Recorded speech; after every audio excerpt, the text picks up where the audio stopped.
How many bits are there in a byte? This is Trivia with Buds. What it be, and welcome to another episode of the Trivia with Buds podcast. I'm your host, Ryan Buds. Thanks for checking out the show, and thanks for telling a friend who loves trivia to give it a listen. You can share links to episodes. You can share my Patreon at patreon.com/trivia with buds, and you can share my Etsy page at etsy.com/shop/trivia with buds, all linked nice and easy for you in the show notes of every episode with a friend. Share those links, share those links. Share those links. And thanks for leaving Apple Podcast reviews. We have 428 of those. Would love to hit 500 by the end of the year. So if you've listened for a while, take a few seconds and leave a star rating on Apple Podcasts. Today's episode is a confidence round. It's all about random trivia, no set category. And I use these to close out my live trivia nights in Northeast Tennessee and Southern California. See all my shows at triviawithbuds.com/shows. Before we get there, we have the triple connections of these three words: big, here, punchline. Big, here, punchline. What is the connection between those three words? Find out at the end of the episode, along with a fun fact about Quincy Jones, the late, great Quincy Jones, who we just lost at age 91. We're all warmed up, we're ready, and we're jumping into confidence round trivia. Here we go. It's 10 random questions. Question number one: what type of pottery has usually been regarded as the most prestigious type of pottery due to its delicacy, strength, and high degree of whiteness? Number one, what type of pottery has usually been regarded as the most prestigious type of pottery due to its delicacy, strength, and high degree of whiteness?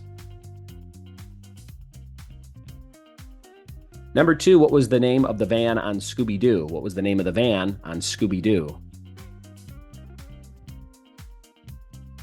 Number three, released in 1993, which song was the Counting Crows' first radio hit and their breakout single?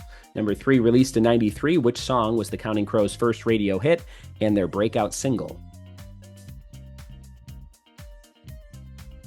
Number four, what is September's birthstone? Number four, what is September's birthstone?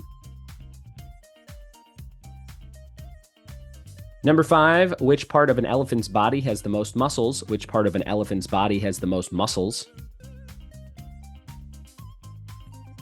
Number six, which world leader's dentures were auctioned off for $23,000 in 2010? Was it Ronald Reagan or Winston Churchill? Number six, which world leader's dentures were auctioned off for $23,000 in 2010? Ronald Reagan or Winston Churchill?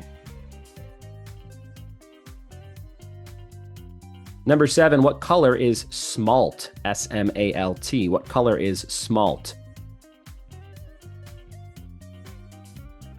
Number eight, Jarvis Island in the South Pacific belongs to what country? Jarvis Island in the South Pacific belongs to what country? Number nine, butterbean is another name for which type of bean? Butterbean is another name for which type of bean? And number 10, how many bits are there in a byte? How many bits are there in a byte? Those are all of your questions for the confidence round today. We'll be right back with the answers after this. We are back with the answers to the confidence round. If you were playing with me live, you'd rank your answers 10 to 1 using each number ones. 10's the highest, 1's the lowest for up to 55 points. Let's see how many you got out of 55. Number one, that type of pottery that is prestigious due to its delicacy, strength, and high degree of whiteness is porcelain. Porcelain. And I, Ryan Buds, also have a high degree of whiteness if you ever meet me in person. Number two, what was the name of the van on Scooby-Doo? That is the Mystery Machine. Mystery Machine. Number three, released in 93, Counting Crows' first single was Mr. Jones. Mr. Jones. Number four, what is September's birthstone? Sapphire. Sapphire. Number five, the part of an elephant's body that has the most muscles would be the trunk. That's a fun one for Dumbo fans. Number six, the world leader's dentures, $23,000. Winston Churchill. Somebody wanted those chompers. And number seven, what color is smalt? It's blue. Blue, smalt. I would have guessed a gray or smoky because of the SM for some reason, but it was blue. Number eight, Jarvis Island in the South Pacific belongs to the United States. The U.S. has that. Number nine, butterbean's another name for a lima bean. Lima bean. And number 10, how many bits are there in a byte? 8. 8 bits in a byte. And there you have it, 10 random questions. If you like trivia with me, hit subscribe so you never miss a new episode. And consider donating $1 a month to the Patreon page to get the shows completely ad-free, no ads for you. There's usually 4 right in the middle. at the halfway point between questions and answers. You don't have to listen to those anymore for just $1 a month. Patreon.com/trivia with Buds. Your triple connections were Big, Here, and Punchline, which are all single word titles of Tom Hanks movies. Big from the 80s, Punchline from the 80s, where he's a stand-up comedian, and the upcoming Here from Robert Zemeckis that looks pretty cool. It's all one shot, the whole movie. Your fact of the day, the Austin Powers theme song was written by Quincy Jones. Soul Bossa Nova was written in 20 minutes. Thanks for listening. Thanks for telling a friend, and we'll see you next time for more trivia with Buds. Cheers.